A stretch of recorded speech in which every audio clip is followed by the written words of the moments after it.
दोस्तों, मैं हूं आदिल खान आज़ाद। साल 2026 के पहले ही दिन गज़ा के लिए एक अच्छी खबर की आहट सुनाई दे रही है और इसके पीछे बंदूक नहीं बल्कि दौलत का वज़न काम करता नज़र आ रहा है। खबर यह है कि अमेरिका पर गल्फ़ के रियाल और दिरहम का ज़बरदस्त प्रेशर पड़ा और उसी के बाद वाशिंगटन ने इसराइल की गर्दन दबाई। नतीजा ये रहा कि अब रफ़ा बॉर्डर को दोबारा खोलने की तैयारी शुरू हो गई है। जी, पहली खबर यही है। एर्दोगान के बेटे ने क्या किया, ईरान में क्या हो रहा है, ये सब खबरें भी अभी आएंगी। और किस मुल्क ने यूरोप में नया साल का जश्न फ़लस्तीन के गम के लिए नहीं मनाया, वो भी बताऊंगा। लेकिन पहले इस खबर को सुनिए कि रफ़ा बॉर्डर खुलने वाला है। अल जज़ीरा के मुताबिक नेतन्याहू के अमेरिका दौरे से लौटते ही रफ़ा क्रॉसिंग खोलने का फैसला लिया जा सकता है। कहा यह जा रहा है कि यह सीधा प्रेशर डोनाल्ड ट्रंप की तरफ से आया है। रफ़ा वही दरवाज़ा है जो गज़ा के लिए दुनिया से जुड़ने का आखिरी कनेक्शन था, लेकिन मई 2024 में इस्राएली फोर्स ने इस बॉर्डर की फ़लस्तीनी साइट पर कब्जा कर लिया। फिर यहाँ इमारतें तोड़ी गईं, आवाजाही बंद कर दी गई और गज़ा को पूरी तरह घुटनों पर ला दिया गया। गज़ा का कनेक्शन दूसरी दुनिया से कट गया। बीमार, मरीज, बच्चे और औरतें सब इसी दरवाजे के बंद होने की कीमत चुकाते रहे। 20 साल में ये पहली बार है कि इस्राएली फौज ने सीधे इस बॉर्डर पर कब्जा किया और फिलाडेल्फी कॉरिडोर में बफर जोन बनाकर बैठ गई। फिलाडेल्फी कॉरिडोर एक छोटा सा गलियारा है जो बॉर्डर की फेंसिंग से लगा हुआ है। लेकिन अब तस्वीर बदलती दिख रही है इस कब्जे के बावजूद। रफ़ा कोई जादुई दरवाज़ा तो नहीं कि खुल जा सिम सिम बोलते ही खुल जाए। यहाँ तिलिस्म अल्फाज का नहीं बल्कि रियाल और दिरहम का है। मतलब साफ है, जहाँ इंसानियत की बात बेअसर हो गई, तमाम आवाज़ें गुम कर दी गईं, वहाँ दौलत ने काम कर दिया। अगर रफ़ा खुलता है तो ये गज़ा की सांसों के लिए एक बहुत बड़ी राहत होगी। मैं बार बार रियाल और दिरहम की बात क्यों कर रहा हूँ, मैं दीनार की बात क्यों कर रहा हूँ?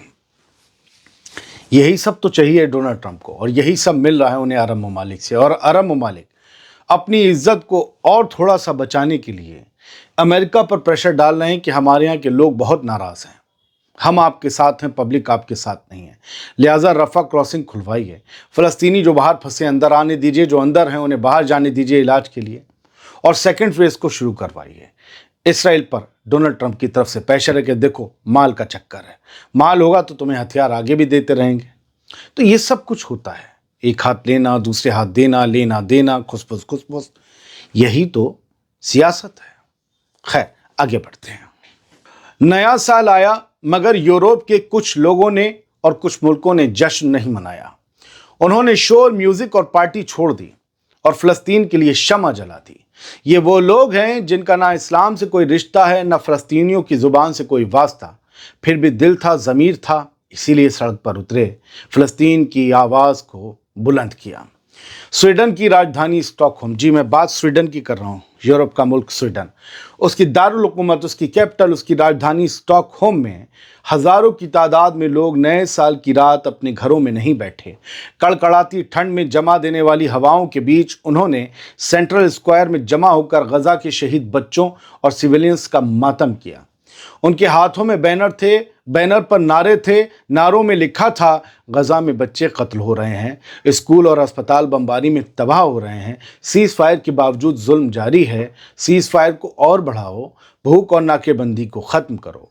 इस मार्च में शामिल लोगों ने साफ कहा, नया साल इंसाफ से आंखें बंद करके शुरू नहीं किया जा सकता। जब फ़लस्तीन में कत्लेआम जारी है, जब गज़ा में लोग टेंटों में ठिठुर रहे हैं, जब सीज़फायर के नाम पर भी मौतें रुक नहीं रहीं, तो जश्न एक बेशर्मी है। मशाले जलाते हुए, फ़लस्तीनी झंडे लहराते हुए ये लोग स्वीडिश पार्लियामेंट तक मार्च करके गए और अपने हुक्मरानों से इसराइल को हथियार बेचने पर रोक की मांग की। मुझे इन लोगों पर फ़ख्र है और आज शर्म आनी चाहिए उन लोगों को जो अपने गर्म कमरों में बैठकर तमाम गैर मुस्लिमों को एक ही नज़र से देखते हैं, एक ही तराजू में तोलते हैं और ख़ुद कुछ नहीं करते, बेवजह का ज्ञान झाड़ते रहते हैं। उन्हें देखना चाहिए जब वो रज़ाइयों में दुबके हुए थे, तब यूरोप की सर्द रातों में कौन लोग गज़ा के हक़ में सड़कों पर खड़े थे। क्या इन्हें ठंड नहीं लगती? क्या ये लोग अपने आप को गर्म नहीं रखना चाहते? दोस्तों, ये महज सिर्फ एक मार्च नहीं था, ये इंसानियत की गवाही थी जो स्वीडन से आई थी, जो मैंने आप तक पहुंचा दी। क्या आप तक पहुंच गई? बताइएगा।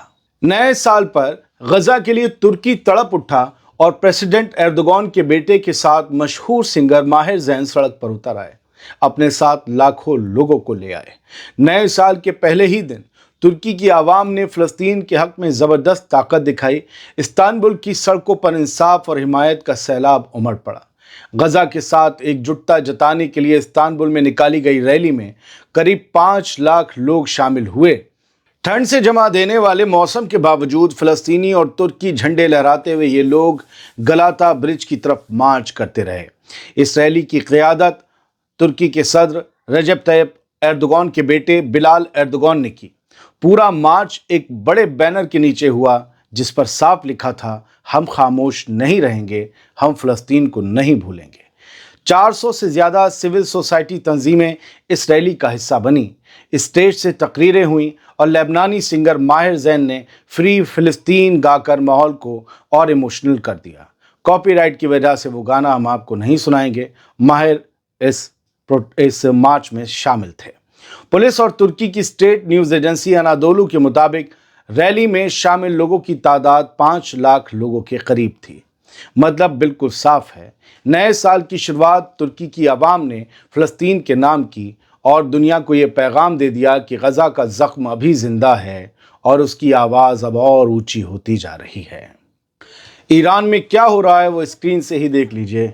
ये ईरान का लौर्दगान है जहां आज आंसू गैस चले, प्रोटेस्टर्स ने टायर जलाए, सड़कों पर आग लगाई, पत्थर फेंके और ये सब ईरान की आवाम के ख़िलाफ़, ईरान की हुकूमत के ख़िलाफ़ हैं। और मालूम पड़ता है कि रील बनाने के लिए भी बहुत कुछ किया जा रहा है। कैमरे में सब कुछ कैद किया जा रहा है ताकि दिखा सकें, लाइक्स कमा सकें कि हम क्या कर रहे हैं ईरान की हुकूमत को और निज़ाम को बदलने के लिए। Public demonstrations have been reported today in लौर्दगान, लेकिन ये डेमोन्स्ट्रेशन के साथ साथ तांडव भी तो है। आप देख लीजिए, यहाँ नारे लग रहे हैं लॉन्ग लिव द शाह, मतलब शाह जिंदाबाद। वो शाह जिनकी हुकूमत को 40 साल पहले ख़त्म कर दिया गया था, उनके लिए आज भी नारे लग रहे हैं। जाहिर सी बात है जो लोग सड़कों पर हैं वो शाह की हुकूमत की सोच से इत्तेफाक रखने वाले लोग हैं और मौजूदा आयतुल्लाह ख़ामनी का जो इस्लामिक रिपब्लिक वाला निज़ाम है उसके ख़िलाफ़ है। दूसरी तस्वीर मार्वदश्त शहर की है ईरान के। मैं आपको अलग अलग शहरों की बात इसलिए बता रहा हूँ ताकि आप समझ सकें कि इस प्रोटेस्ट का पैमाना कितना बड़ा है। यहाँ ईरान की सिक्योरिटी फोर्सेस और प्रोटेस्टर्स आमने सामने आ गए। ईरान की सिक्योरिटी फोर्सेस बड़े सब्र से काम ले रही है। उसने अभी तक कुछ भी ऐसा बड़ा काम नहीं किया जिसमें प्रोटेस्टर्स की जान जाए, लेकिन IRGC की बसीज फोर्स की एक मेंबर की जान चली गई, जिससे पता चलता है कि प्रोटेस्टर्स कुछ ज़्यादा गुस्सा दिखा रहे हैं। ये गुस्सा वाकई अंदर से आया है या अंदर से आया है पता नहीं है। एक वीडियो ईरान के मेट्रो स्टेशन का है, लेकिन ये प्रोटेस्ट नहीं है, ये सपोर्ट है मौजूदा निज़ाम और मौजूदा हुक्मरान के लिए। इस सपोर्ट में दिख रहा है कि जो जितने भी पैसेंजर्स खड़े हुए हैं मेट्रो स्टेशन पर, ईरान के तेहरान शहर की एक मेट्रो स्टेशन पर, वहाँ पर वो इस्लामिक रिपब्लिक के सपोर्ट में नारे लगा रहे हैं। मैं चाहता हूँ आप ये नारे सुनिए और समझिए कि सिर्फ प्रोटेस्ट के लिए लोग सड़कों पर नहीं हैं, सपोर्ट भी कर रहे हैं। जो सपोर्ट कर रहा है वो एक नौजवान नहीं है, वो एक अधेड़ शख्स है, या यूं कहें कि एक बूढ़ा शख्स है। वो समझदार है, वो जानता है कि इस इख्तिलाफ से, इस प्रोटेस्ट से क्या हो सकता है। नौजवान नहीं समझ रहे हैं। जहाँ जहाँ प्रोटेस्ट हुए देख लीजिए बर्बादियाँ कितनी हुई। लीबिया में ऐसे ही प्रोटेस्ट के सहारे हुकूमत को बदला गया, देख लीजिए। मिस्र में भी बदला गया था, ट्यूनीशिया में भी बदला गया था। आज कहाँ सरसब्ज हैं लोग, कहाँ? इराक में भी बदला गया था। इराक वो नहीं जो सद्दाम के वक्त था। ईरान में भी अगर ये सब कुछ गड़बड़ हो गई तो क्या होगा? लोग सपोर्ट में नारे लगा रहे हैं, सपोर्टर्स और मुखालिफिन आमने सामने आ गए तो क्या होगा? और देखिए कि जब ईरान में प्रोटेस्ट हो रहे हैं तो इस्राएली अखबार क्या लिख रहे हैं।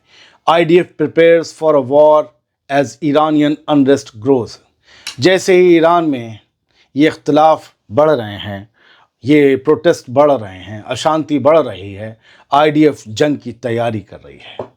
इसराइल के सीनियर अफसरान का कहना है कि ईरानी शहरों में हो रहे प्रोटेस्ट जो हैं, हम उस पर बड़ी बारीकी से नज़र रखे हुए हैं और नेतन्याहू मियामी से लगातार हमें एडवाइस दे रहे हैं। अमेरिका के मियामी शहर में मौजूद है नेतन्याहू।